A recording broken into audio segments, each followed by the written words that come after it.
Hello and welcome to New Junction. Boy, it's finally cool enough to be in this loft again. We've had a couple of weeks of extremely hot weather in the UK and it's just been absolutely unbearable. So it's absolutely great to finally be cool enough, as some of you can hear it's raining now, to come back in this loft. And what better way to start you off than with an under closer inspection. And today we've got the new Rainbow Railways respray in the infamous one pink livery. Very Marmite. Now, for a bit of fun, we had a bit of a guess on the end of the last video, and it was Richard at St Michael's Hill who was the first person to guess right. So thank you for everyone who took part in the comments. That was quite fun, and well done to Richard for getting it right. Right, I want to just get on. This has been sat downstairs for far too long. Let's get it out and have a play on the layout. So enjoy.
And there we go. Rainbow Railway's latest offering of the partnership between Ocean Network Express and Freightliner, the Class 66 in the pink one livery. So underneath this very Marmite livery, you have a Bachmann donor loco, and what Rainbow Railways do is they organise a few limited edition resprays. Now, I've seen them do GBR Class 50s. They've even done the odd Virgin Liveried Mark IV coach, which sadly I missed out on. But you've got to keep your eye on them, because if there's something unique you want, they'll definitely usually come out with a couple. I think they were the first to bring out the orange Freightliner livery as well. Now, these relatively limited edition resprays from Rainbow Railways are a premium product. So obviously you've got to buy the loco and then pay for the workmanship that goes into changing the livery. So this model itself was a whopping £244.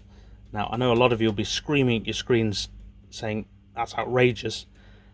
However, when you break it down to the cost of the model, the cost of the work versus the average price of a respray if you were to get a third party to do it, sold as a complete ready to run package, it's not too bad. It does require some saving up of your pocket money, but I think it's well worth it, because it's a livery I've really wanted and hoped they'd release. So as soon as they did, I jumped at the chance, and this will be a firm, solid member of the New Junction collection for some time to come. So, the painful bit out of the way, let's take a closer look at the livery. So what better place to start than on the one?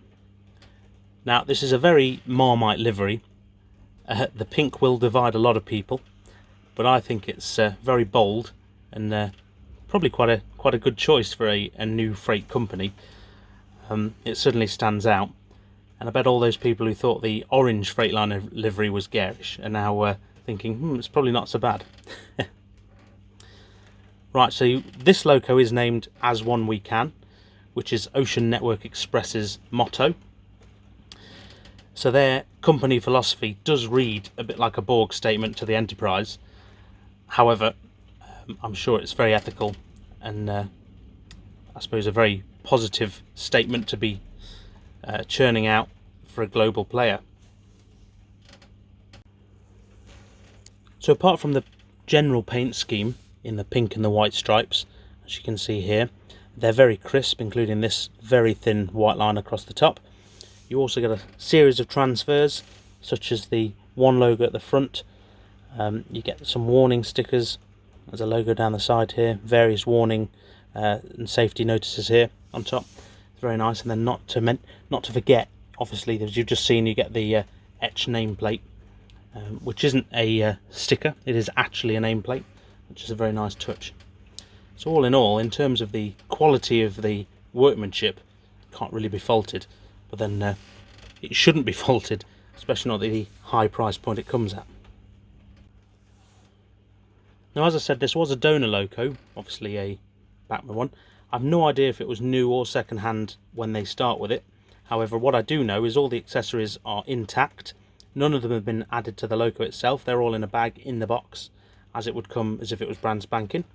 And of course you do get the Bachmann driver in the cab itself, so a fairly standard model really otherwise, but I'm really pleased with it. So now time for the fun bit. Let's go and have a look at what it looks like on the layout. And there we go. Now, I did have the option to pick the weathered version or non-weathered version. Obviously I've gone for the non-weathered version. I just think as it's a brand new livery in reality, I think this should stay as a brand new livery on my layout. So, as other things get weathered one by one, this won't. As a Bachmann Class 66, it really needs no introduction. You've all seen one before. This is one of the later versions, so this one does like my layout. It does like to go around corners and over points and things, whereas other ones I've got don't. As you'd imagine, it comes with full cab lighting, as you can see here, and then, of course, running lights as standard. Right, time to get this loco running. I'm really pleased with it, so I'm going to set it off and it's going to become a firm member of the new Junction fleet. I'm going to leave you now with a bit of a running session. Hopefully you've enjoyed this video. It is something different. The layout update is fast approaching. I'm not going to show you the state of the canopy, just to the left, but it's coming on. Thank you as ever for watching. Hopefully you've enjoyed this. I'm really chuffed. I've got to do a absolute load of overtime now, but it's all worth it. Right, take care guys. See you later.